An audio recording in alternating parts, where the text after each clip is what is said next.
इस बार जो ज़मीन सर्वे हो रहा है तो उसमें अगर आपके पास खतियानी ज़मीन है, आपके पास केवाला ज़मीन है और उसका आपने पंचनामा बंटवारा किया हुआ है, तो उसका जो खाता खुलने का क्या प्रक्रिया है, उसमें क्या प्रोसेस रहने वाला है। तो सबसे पहले है कि जब अगर आप पंचनामा बंटवारा करते हैं और उसका जो खाना पूरी प्रक्रम होगा, तो उसमें आपका पंचनामा बंटवारा किए हुए ज़मीन का ब्यौरा, उसका जो आप किस टाइप से आपका ज़मीन आपके पास आया है वो चेक किया जाएगा। जैसे अगर आपने जिस खाता खेसरा का उसमें डिटेल दिया हुआ है, तो वो अगर केवाला ज़मीन है तो वो आपको केवाला प्रस्तुत करना पड़ेगा,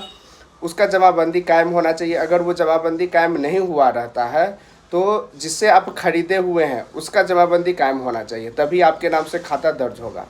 उसी केस में दूसरा केस में होता है कि अगर आपका खतियानी ज़मीन है और उसका आपने पंचनामा बंटवारा किया है, तो उसमें आपको वंशावली प्रस्तुत करना पड़ेगा और जो भी वंशज है, जो खतियानदार है, उनसे आपका संबंध स्थापित होना चाहिए, तभी आपका पंचनामा बंटवारा जो है वो वैलिड होगा और आपके नाम से खाता दर्ज होगा। अगर आप ऐसा नहीं कर पाते हैं, अगर आपने खतियान किसी और का दिखा रहा है और जो आप पंचनामा बंटवारा किए हैं आपके नाम से रसीद भी कट रहा है, बट आपने जो बंटवारा किया है वो खतियानदार के वंशज नहीं है, तो फिर आपके नाम से खाता दर्ज नहीं होगा। उस केस में जो खतियानदार के वंशज होगा उन्हीं के नाम से खाता दर्ज होगा।